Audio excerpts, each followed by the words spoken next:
Coming up on the show, the tributes continue to pour in for the slain officer in last week's attack on the CDC headquarters. We're going to hear from one artist's amazing story and see his finished work. Also, if you have blood in your veins, the Red Cross would love to have you roll up your sleeves and donate a pint. Find out why the need for blood donation is at an all-time high. And Saving for College just got a whole lot smarter here in Georgia. We're going to share some improvements to the state's Path to College 529 plan and show you how some families can grow their money faster. This is The Take. Let's get it.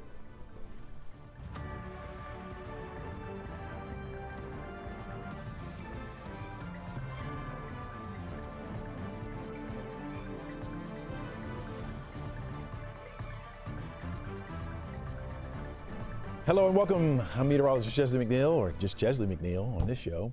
And this is The Take, where we go above and beyond the headlines and we look at the why and how stories are impacting you and your community. We invite the experts in to share their expertise and their take on today's top stories, and we try to have just a little bit of fun as well. Well, this morning we're still waiting on the funeral services to be announced for DeKalb County Police Officer David Rose. He was the first on the scene. He was the first officer on the scene of the shooting outside of the headquarters at the Atlanta-based Center for Disease and Control Prevention. The person behind the attack died in a self-inflicted gunshot wound. Soon after Friday's attack, a makeshift memorial sprung up outside of the CDC in a salute to Officer Rose. Rose leaves behind a wife, 2 children, and 1 on the way. This story has been full of tragedy and heartache for the life lost, as well as countless others who have been traumatized by the succession of days in learning more about this particular case. But now, an Ohio man is offering a handmade tribute to the Officer Rose's family with hope of shining light in darkness. Let's bring in Ron Moore Jr. He is also known as the Artist of Memories. Ron, welcome to the show. Good morning. Thank you very much. And this is an exciting mission that you have here. Talk to us about it and what made you come up with this? Well, I was diagnosed with Parkinson's disease in 2004. And I've always been an artist. I've lost the ability to do artwork right around 2009. Then I had deep brain stimulation surgery where they implanted neurostimulators into my brain. And I was praying one day and I said, God, if you just give me the ability to do artwork again, I'll use it to bless people more than make money for myself. Wow. And right after the stimulators were implanted, they programmed them and turned them on in 2010. And ever since I've been drawing and painting and I haven't stopped. And since the Las Vegas shooting, I've committed myself to shining the light on as many people as I can by using the artwork for those who have lost their lives in tragedy across the country, and hopefully bless their families who are left behind. I understand you've made over 450 paintings? Yeah, so far. Since the Las Vegas shooting. Wow. Do you remember each face? I remember a lot of them. You know, it gets to be emotional because I put my whole heart into each and every sketch. My thought is once the family receives these portraits, that they'll not only help comfort them, but I hope they feel the love that went into each sketch and know that somebody loves them. Yeah. And through the dark tragedies that happen, I'm a firm believer that and loving beyond your walls. And if we all learn to love each other just a little bit more, it'll help shine out a lot of the darkness that's happening to these families. Yeah, it's a great message right there. When you sat down to draw Officer Rose, what was going through your mind? Well, I have sons about his age. And I was going through my mind, here we have an American hero, not just a military veteran, but also a police officer. Here he gave his life protecting everybody else. To me, that's a hero. And what spoke to my heart is there's so many of these instances happening around the country where law enforcement officers are having their lives ended by these senseless crimes. You know, when they give their families a kiss goodbye when they go off to their shift, they're not promised they're coming home. Yeah. And like when Officer Rose didn't come home, I'm sure that left an impact in these families. You know, I battle every day with Parkinson's disease. Every day is a huge challenge. But I think of these families and what challenge these families and also their fellow officers face when their loved one does not come back. Yeah. And so it makes the Parkinson's symptoms not so important. The challenging symptoms doesn't seem as severe. We saw the rendering that you made. It looks beautiful, very lifelike. But this isn't the first time tragedy struck Georgia, and you created some memories off of that. You also sketched some of the victims of last year's mass shooting that was at Appalachian High School, right? Yes, I sketched all the victims of those. And the school, I sent all of them to the school, and the school helped me just get them to the families. Yeah, and we're looking at some of those right now. Very, very beautiful. And you have a very great talent. I mean, you're really capturing the essence of these pictures, and they're really beautiful. Thank you. Yeah. When you look back over the years from now, what do you want people to say about your works of art? Well, I want to say that here's an artist that put his whole heart into every single piece of artwork. Because every piece of artwork I do, I try to capture something special. I'm a firm believer that artwork shouldn't be used just to decorate walls, but they should help impact lives. And I've always been raised that when you give somebody a gift, you give them your absolute best. Yeah. Art is the best thing that I know to do. And so that's why I choose to use the gift of art to help bless other people. Yeah. What are you hoping the Rose family feels when you give them that piece of art you did? Well, I hope they feel the immense love that I have for these folks. You know, I've been asked by several reporters across the country why I do this. And it's simple. I believe in loving beyond your walls. It doesn't matter if I know you, I still love you. Yeah. And I want every person who, when they receive these sketches, you know, I think that they may not see it when they first look at it. Over the week, it might take a few months, but when they look at it, I'm sure that they're going to know that somebody loved me enough to do this to help preserve the memory of my loved one. Yeah. World needs more love. Ron Moore Jr., thanks so much for joining us. Thanks so much for sharing those pieces with us. Thank you very much for having me. Y'all have a great day. Do the same. We'll be right back right after this.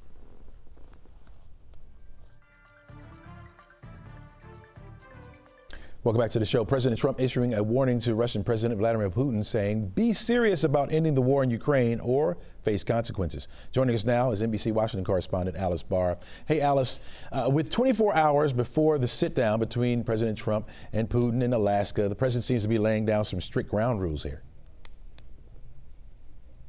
Yeah, and he did not get into specifics about what those severe consequences would be if President Putin does not agree to end what has been now more than 3 years of an all-out assault by Russia against Ukraine. The president Trump has, escalated some of his rhetoric and has increasingly said that he's been frustrated with Putin saying one thing, speaking nicely, and then continuing to bomb hospitals, apartment buildings, and lead to more deaths in this conflict. So he has said, President Trump has threatened to impose additional sanctions. In the past, he had set up a deadline that came and went last week for when he said there were going to be new sanctions levied against Russia, and also there was going to be more tariffs put against Russian trading partners, people who buy Russian oil. We have seen India hit with higher tariffs because it is a big consumer of Russian oil. But outside of that, President Trump put a pause on that deadline of imposing those new sanctions until after tomorrow's summit. So while he didn't get specific about what the consequences would be, there's every opportunity for him to go back to those sanctions. There are a lot of both Republicans and Democrats on Capitol Hill who have for some time now been looking to levy more sanctions against Russia. So there's the will there for that to happen, and the possibility that that could be his next step if he doesn't see what he wants tomorrow. Yeah, Alex, the president said he does not plan to give up Ukraine territory to Putin without Ukraine being in the room. How firm is the White House at this point, or could we see more of that wheeling and dealing taking place? Yeah, I mean, President Trump certainly, believes himself to be the best possible negotiator and always wants to give himself the room to do what he needs to do when he gets into a room. But he did assure President Zelensky of Ukraine and European allies in this call yesterday that he was not going to agree to anything, any kind of sweeping peace deal that would, in that room between just President Trump and President Putin, say, okay, we're going to carve up Ukrainian territory in this way or that way and redraw those lines without having Ukraine there to say yes or no. Ukraine has said it does not want to give away swaths of its territory. Right now, Russia is occupying about 20% of Ukraine. We did hear new information from the German chancellor that Ukraine is willing to make some territorial concessions, but it's not clear how much or where, and certainly it is their top priority or among top priorities for Ukrainians to keep as much of that territory as they can, the territory that was Ukraine before this invasion began 3 years ago. So President Trump has said he's not going to sign anything away in this tete-a-tete meeting tomorrow. Yeah. Alice, if there's no deal, what could be the ripple effects? Yeah, I mean, President Trump, again, has been very frustrated and has vocalized that. It's possible that that frustration could swing back toward Ukraine as well. Let's say in that meeting, Zelensky has been concerned that he has said he thinks that Putin is bluffing and that he could potentially, he believes, deceive the United States. So if President Trump does agree to some things that President Putin agrees to, let's say Putin says, I'll stop the war if, X, Y, and Z happens, and then President Trump brings that back to Zelensky and Ukraine, and they don't want to sign on to whatever seems to be hammered out in that one-on-one meeting, then we could see ripple effects for Ukraine and potentially kind of some of the ire swinging back that direction. And that's why Zelensky and Ukrainians and allies have said all along there's a risk to not having Ukraine present for just a solo one-on-one conversation outside of interpreters. That's going to happen tomorrow between Presidents Trump and Putin. All right. Alice Barr, thanks so much for your information and your insight. Appreciate it. All right, the need for blood continues to grow in our area and around the United States. We're going to get the very latest from the Red Cross coming up. If you didn't know, August is all about wellness, but the American Red Cross says that starts with rolling up your sleeve. During the National Wellness Month, this month right here, they're urging people to donate blood, especially as supplies are running low. Suzanne Lawler with the Red Cross joins us now to talk about why your pint could be the healthiest gift you give all month long. Suzanne, welcome to the show. Hey, I really appreciate it. Thank you so much. No problem at all. Let's get right to it. How critical is blood supply right now? Well, critical, blood supplies are not running low, but let me just tell you, the Red Cross supplies 40% of the nation's blood supply. And every 2 seconds, someone in this country needs blood. So just in this few moments that we're going to be talking, numerous people will need blood. The Red Cross is happy to roll out A1C testing again this month in the month of August. And this is absolutely free when you come in to give blood. A1C testing measures your blood sugar levels over the last 3 months. It is really a litmus test on prediabetes and diabetes. Suzanne, you said, and we hear this, every 2 seconds someone needs blood, but what does that look like in the real life? Make that live for us. Well, the people need blood. Think about this. Traveling down 75, one trauma accident, someone could need 100 pints of blood. Your blood donation, which is one of the most altruistic things that you can do, can help cancer patients, people living with sickle cell, and even premature babies. Yeah. What happens when a hospital's blood supply runs too low? Well, the elective surgeries may have to be canceled. I mean, we're not at that point. The blood supply is strong, but we need folks to come in. Think about this. Only 3% of people that can actually give blood give blood. So I talked to a lady, her name is Sandy Lee. She was dealing with kidney disease. And to put this in real life situation, she said that once she got a transfusion, she immediately felt better. We have blood drives all over the state, and I've been to many of them. I'm a blood donor myself. And I can't tell you the number of people that come in and say, my family member needed blood, my neighbor needed blood. and it was there on the shelves. And that's what's important. The Red Cross is here to make sure that that blood stays on the shelves, and we can't do it without our generous donors. Yeah, there may be some folks out there that may be unsure. Talk to us about who's eligible to donate and how often they can do it.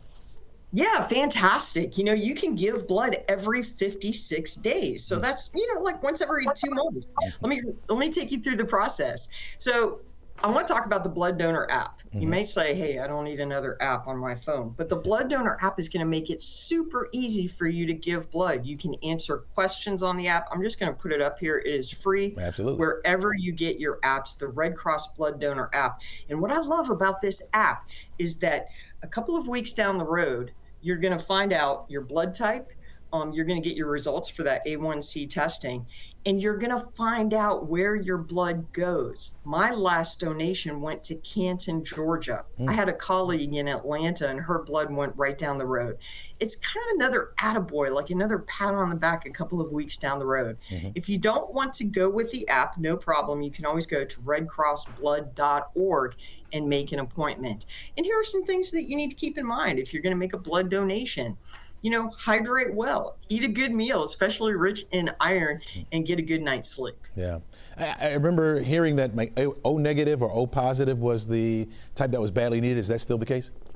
Yeah, absolutely. O negative is the universal blood type. We were talking about that trauma situation. O negative blood is something you don't need to know your blood type. Surgeons can immediately pull that off the shelves and use it for anyone. So we need everybody to come and donate blood, but especially folks with O positive or O negative. Yeah. I think I'm O positive. I think I am. Oh, well, you need to come in and make an appointment now. Get that blood donor app. I think the last time I did it, I did a double. They did a double one. Is it always a pint that they take, or how much will they take at a time? Yeah, it's a pint too. And keep in mind too, with the A1C testing, this is for platelet donors and plasma donors and blood donors. Now, if you've already gotten an A1C test already this year, then it's only one per year. Okay, sounds good. Susan Lawler, thanks so much for the insight, and thanks so much for the information. Really appreciate it. Oh, we appreciate it too. Thanks so much. All right, take care. All right, there's new rules when it comes to the Georgia's 529 plan. We're going to discuss that right after the break. Don't go anywhere. Welcome back. From tuition to trade school, Georgia's Path to College 529 plan is turning small savings into big opportunities, and new rules making it more flexible than ever. Bethany Wetzel, with the State Treasurer Program Director, joins us now to explain how. Bethany, welcome to the show. Welcome back to the show. All right. For families who've never looked into a 529 plan before, how would you explain it to them in simple terms? Okay, a Path to College 529 plan is a tax advantage way for families to save for college that allows them to take advantage of several tax benefits and allows earnings and savings to compound over time.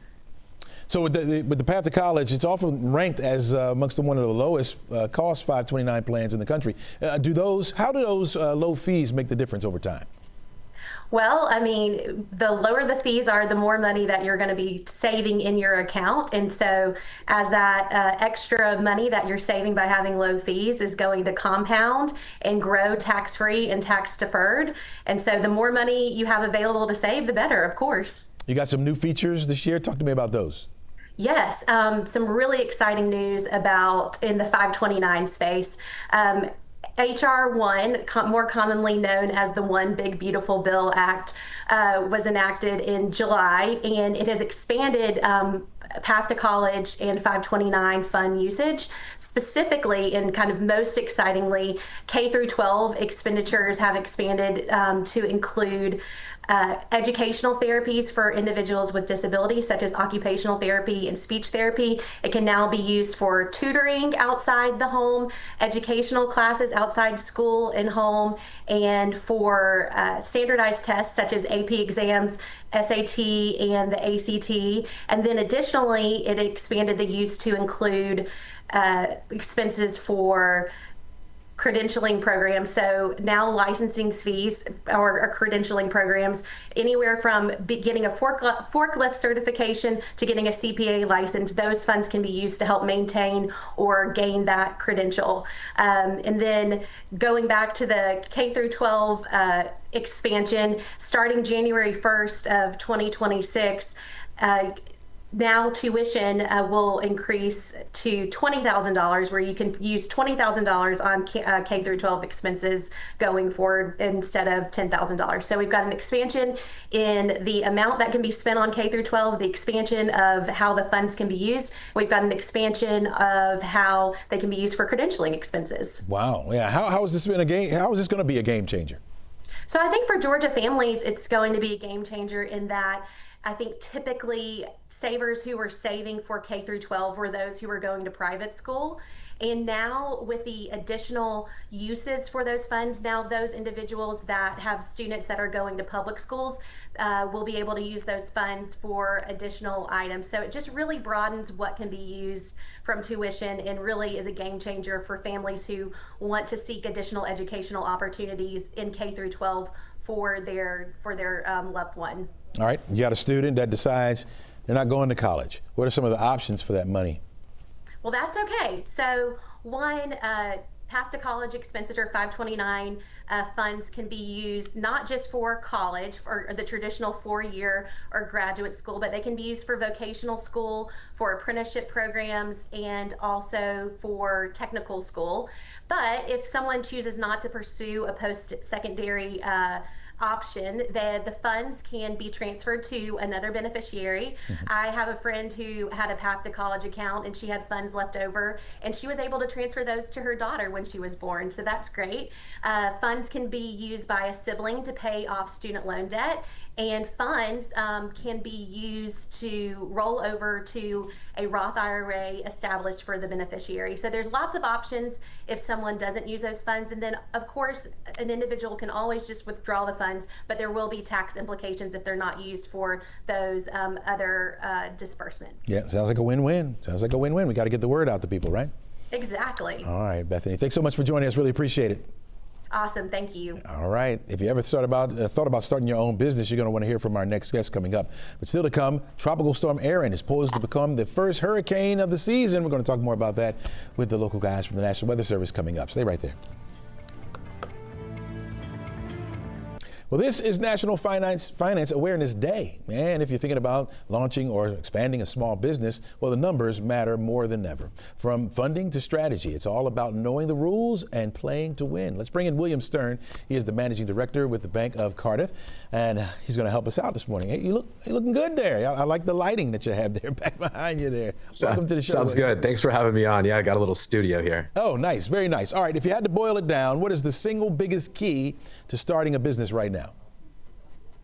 I think, a lot of people in America are actually gun shy for starting a business right now. And that just comes down to the interest rate environment, right? It's difficult if you're a startup to try to get funds. Traditionally, back in the day when you and I were younger, you could walk into a bank and talk to a banker and shake his hand and sign a form and probably get 20, 30 to 50 grand on a handshake. And that isn't the same today. A lot of traditional banks have kind of moved away from funding small businesses unless it's through the SBA. And so at Cardiff, which is the nation's largest privately held commercial lender, what we try to do is work with small businesses that need access to capital, giving them instant and immediate access up to $500,000.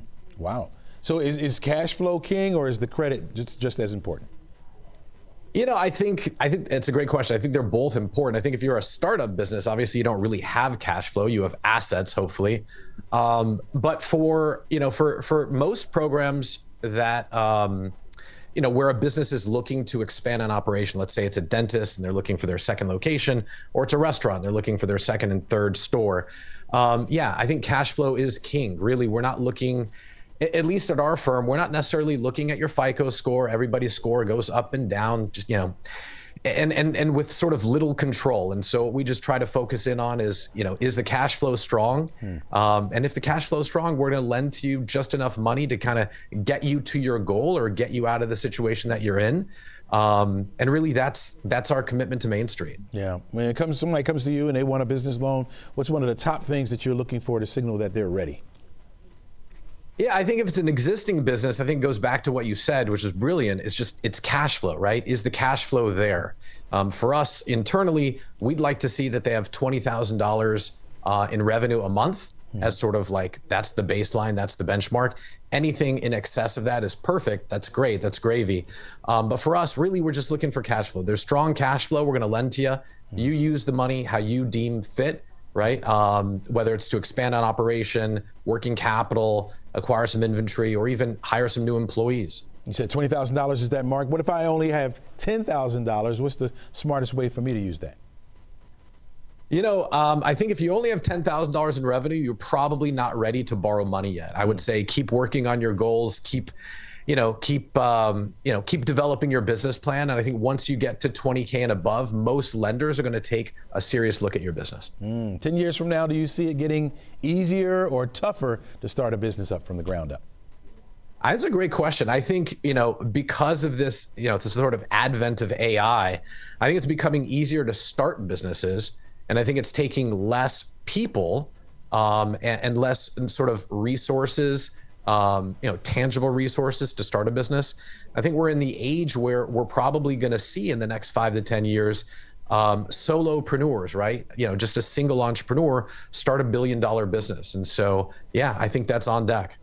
Okay, so you think about like maybe baby boomers now, they're starting to retire, they're getting older, they're ready to get rid of these businesses. Maybe they can't pass it on to the family. Is it smarter to go that route, or is it smarter to start from the ground up? I think you're asking fantastic questions. Yeah, you're right. A lot of baby boomers are sort of exiting their business. And if they don't have an heir to sort of pass it down to, or, I think what they're looking to do is sell the business. And traditionally, in order to acquire a business, you would need a lot of funding, and that's difficult these days.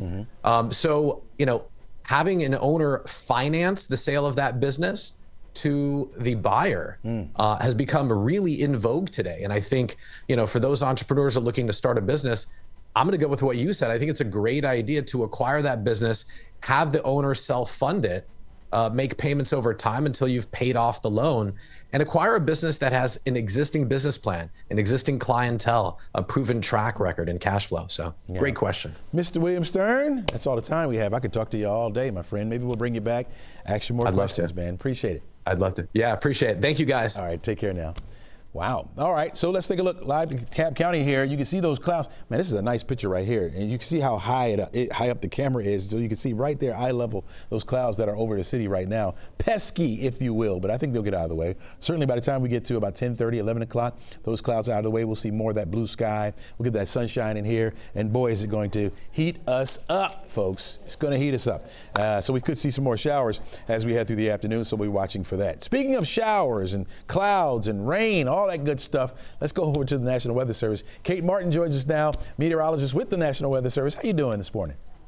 Hey, good morning, Chesley. How are you? Doing pretty good, very good. Lots of stuff to ask you about, but really the one that sticks out the most is Erin, right? Tropical storm right now, taking its time to gain hurricane strength. We think it's going to be the first hurricane of the season so far. Could be a major hurricane. Talk to us more about it.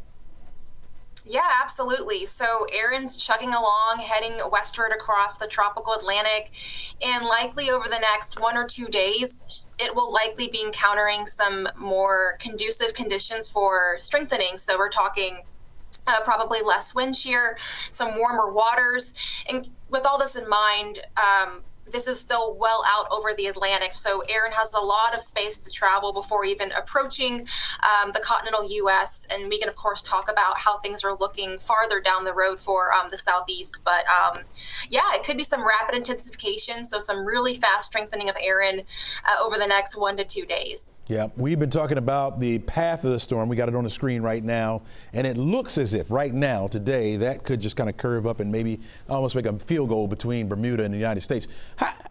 How much should people rely on these type of forecasts this far out? It could change, right? Yeah, absolutely. Of course, the best thing to look at is the National Hurricane Center's cone graphic, the cone of uncertainty, which we as the Weather Service will put on our social media accounts and our webpage. And I know you folks on TV also utilize those graphics a lot as well. And they go out at most about 5 days. And so that's on purpose, right? We don't want to, oversell confidence on a forecast that's 7, 9, 10 days out.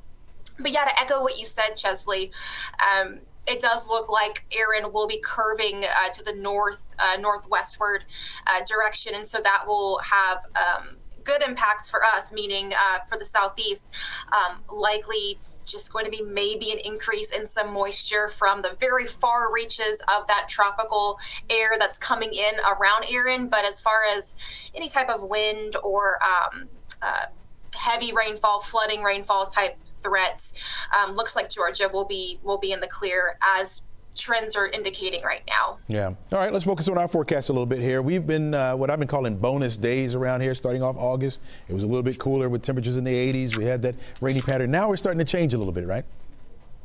We are, yeah. It's been a wild August so far, and we're, barely even halfway into it. So yeah, we had a couple of really rainy days. Some folks maybe didn't see much rain at all. Others got inundating rainfall with flooding, which we can certainly touch on as well. But yeah, we're kind of going from that really muggy, relatively cooler pattern to more of a typical summertime pattern. So we're talking more isolated to scattered pop-up showers and storms in the afternoons. And of course, with plenty of breaks in the clouds and increasing temperatures, we'll also have to contend with some increasing heat index values as well, especially for typical hotspots like Metro Atlanta, where we have our urban area, and then especially central and eastern Georgia. Yeah, it's August, and so I guess we can expect that, right? More of those 90s, the heat, humidity. Yeah, I guess we're gonna have to deal with it. Any as you look further down the line, I know the Farmer's Almanac came out with their forecast here recently. So we don't put too much stock in that, but what do you think about your early thoughts on the upcoming season? Oh gosh, I've not seen the Almanac's recent issuance, and I haven't taken a look at the Climate Prediction Center's outlooks lately.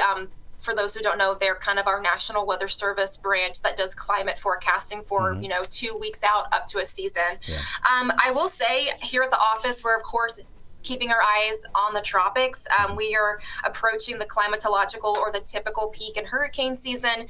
That's going to be around September 1st. And so, the waters are warm. We'll be keeping an eye on how winds are looking for development. But at this point, it's kind of, any future heat waves that might be happening, because we all know it's the Southeast. We stay hot sometimes well into October.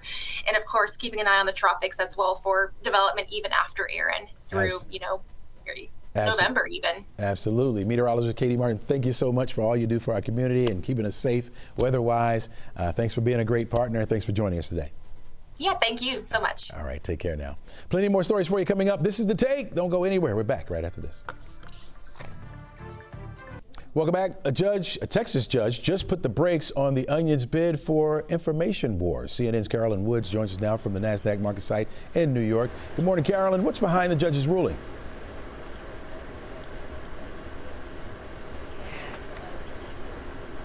Hey there. Good morning, Chesley. Well, the judge's ruling means Alex Jones's far-right platform InfoWars can be sold once again to help pay the more than $1 billion he owes to families of Sandy Hook shooting victims. InfoWars' parent company, Free Speech Systems, will be turned over to a court-appointed receiver to oversee the sale. Jones was found guilty of defamation back in 2022 after repeatedly claiming on air that the 2012 elementary school massacre was a hoax. The order paves the way for the satirical news outlet The Onion to revive its bid for the company. Their attempt last year in partnership with the families was blocked by a federal bankruptcy judge who said the case should be pursued at a state level. Meanwhile, as the Trump administration ramps up federal student loan collection efforts, nearly 1 in 5 borrowers over the age of 50 are seriously delinquent. That means more than 90 days late on payments as of the second quarter of this year. That's according to the Federal Reserve Bank of New York. Education experts attribute some of that group's repayment troubles to having borrowed more than they could afford for their children's college education or returning to school later in life than not landing the career opportunities they had hoped for. Federal collection activity doesn't usually start until you're more than 270 days behind. However, being delinquent after 90 days could show up on your credit report and hurt your score. The government does offer some repayment plan options at studentaid.gov, so definitely worth checking that out if you're struggling to pay back. Now, some trouble could also be brewing for passengers hoping to fly Air Canada in the coming days. The airline is preparing to lock out its flight attendants after union members voted to strike this weekend. Air Canada says it will suspend operations as of Saturday and could remain shut down till a deal is reached. A move is expected to cause travel disruptions as soon as today. After 8 months of negotiations and an offer to enter arbitration, the airline and flight attendants union failed to reach a tentative agreement. The two sides remain far apart on issues like pay raises, cost of living enhancements, and unpaid work hours. Air Canada offers nearly 430 flights into and out of the over 50 U.S. airports every day. So everyone better check their travel plans if they're flying Air Canada. And Amazon is squaring off against companies like DoorDash and Instacart in the fresh food delivery arena. Amazon has unveiled a new same-day grocery delivery service in more than 1,000 cities across the U.S. Customers can now order perishable items, including dairy, meat, and seafood, in the same cart as their other Amazon items. Same-day delivery will be free for Prime members on orders over $25 in most cities, or there's a $3 fee for orders under that mark. Customers without Prime can place an order for a flat $13 fee. Amazon plans to expand the service to 2,300 cities by year's end. And I have to say, we did some checking. My producer, Laura, did some checking, and she saw it available in Atlanta. So good news, Chesley. You can get your milk as well as all your other Amazon boxes all together. Sounds good. Sounds good. Carolyn Woods at CNN, thanks so much for joining us. Really appreciate it. Wow, that's good to know, right? It's good to know. Get all the things I need. Plenty more stories for you coming up, folks. This is The Take. Don't you go anywhere. We're coming right back. Welcome back. South Fulton is taking on the health gap head on. And this weekend, folks can get free screenings, health wellness checks, and real connections to long-term care. Keosha Bell from South Fulton City Council joins us now to share why this health equality fair could be a turning point for thousands in the community. Keosha, welcome to the show. Thank you so much, and good morning, and thank you so much for having me. All right. When you talk about health equity, what does that mean specifically for residents in South Fulton and surrounding areas? Well, this is an unprecedented event. This is a regional initiative, a powerful collaboration with my colleague, Councilwoman Dr. Catherine Rao, as well as our local elected officials and mayors from our neighboring cities. And so when we talk about health care, our number one focus, our collective focus, is really on addressing disparities and access to quality health care within our communities and promoting health and wellness. Yeah. We want to make sure that we're promoting overall quality of life for our residents. So this comes as your area is lacking a top-tier medical facility with no hospital immediately in the area. What kinds of healthcare gaps are your folks facing right now? Well, with the rising cost of insurance premiums, you have a lot of our senior citizens, families, and children who just really don't have adequate access to health care. Again, as mentioned, we do not have a health facility, i.e. a hospital, within our area. And so when we talk about access to quality health care, when we talk about health resources, when we talk about stress management, these are the ways that we really strive and focus on filling in the gaps for our residents. And so this Health Expo will serve as an opportunity to do just that. All right, let's talk about the expo itself. What will people expect when they get there? So this Health Expo serves as a vital platform. It's an opportunity to connect our residents with essential health resources, preventative services, and support for mental health, stress management, and so much more. And so these services and information that are being provided are sometimes not otherwise available to our residents. And so we've brought together a network of health care professionals, service providers, and community partners to really create and welcome an empowering environment where everyone can take meaningful steps toward better health. And so when we're talking about this incredible health initiative and a regional initiative, it is with gladness that I am able to partner with the City of South Fulton, the City of College Park, East Point, Union City, Fairburn, and Palmetto. And so our health event is going to feature our amazing support from the organizations such as Johnson & Johnson, We have Grady EMS and Grady Hospital. We have Morehouse School of Medicine and the Healing Clinic, and Peach State Health Plan, Well Care, as well as our very own City of South Fulton Shock Fitness Gym. So we have over 100 partners that will be providing health resources as well as biometric and health screenings. Yeah, that sounds like a big deal there. So it's a one-day fair, but how will this connect people with continuous care and resources? Well, this gives us an opportunity. One, we want to make sure that we provide and connect our residents with the essential health resources, health providers. We'll have primary care physicians available that are within our community. But there will also be biometric screenings, including BMI, blood pressure, diabetes, cholesterol, A1C, glucose, you name it, along with HIV testing, as well as STI testing, hepatitis C testing, vaccination, but we also want to focus on colorectal as well as breast cancer screenings. And so we are proud to have Cologuard as part of our partners, where each and every one of our attendees will be able to receive a Cologuard to take home for colon cancer screenings. And so when we're talking about a gap, this one-day opportunity is really going to help to address the disparities of access to quality health care within our communities. In addition, we'll also be doing PAD testing, which is fairly new on the market, but it's peripheral artery disease testing. And so it assesses the strength and the blood flow in not only your legs, but your feet.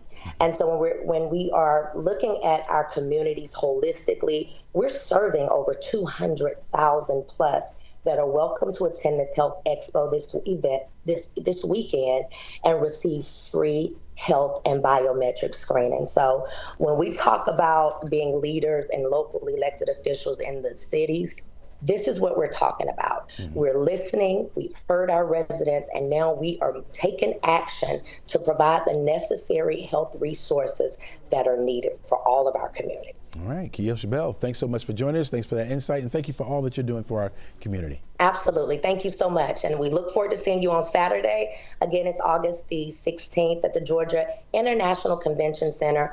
Doors will open at 9:30. So get there, get in line. We've got a lot of great giveaways. A lot of partners have donated gift cards and wonderful opportunities for you to connect. So the event is from 10 to 4, and we look forward to seeing everyone. Sounds good. All right, take care.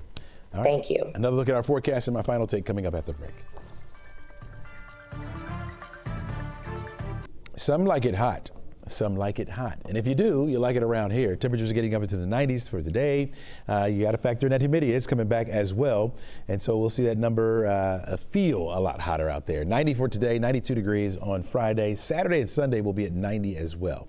Now you'll see each and every afternoon we'll have a chance for some isolated or scattered showers. 30% chance starting tomorrow and Saturday, back down to a 20% chance as we head into Sunday.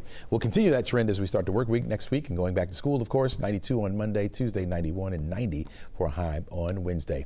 All right, toy maker Mattel is honoring tennis star, tennis great Venus Williams by allowing her to create her own Barbie doll. Now this will be her second Barbie. This one is a part of their Inspiring Women series. The tennis legend was given free reign to select any outfit to immortalize in, and Venus could have chosen a number of great moments in her trailblazing career, like the first of her 7 Grand Slam titles, or the first of her 4 Olympic gold medals, or the French Open back in 1999, where her and her sister Serena won the first of 14 Grand Slam double titles. But she chose 2007, her Wimbledon title, not for her play on the court, but because it was the first year where women and men's singles champions earned equal prize money, a cause that Venus has championed long before she's consistently won titles. That's that outfit right there. Very nice. What a moment, right? Well worth capturing, right?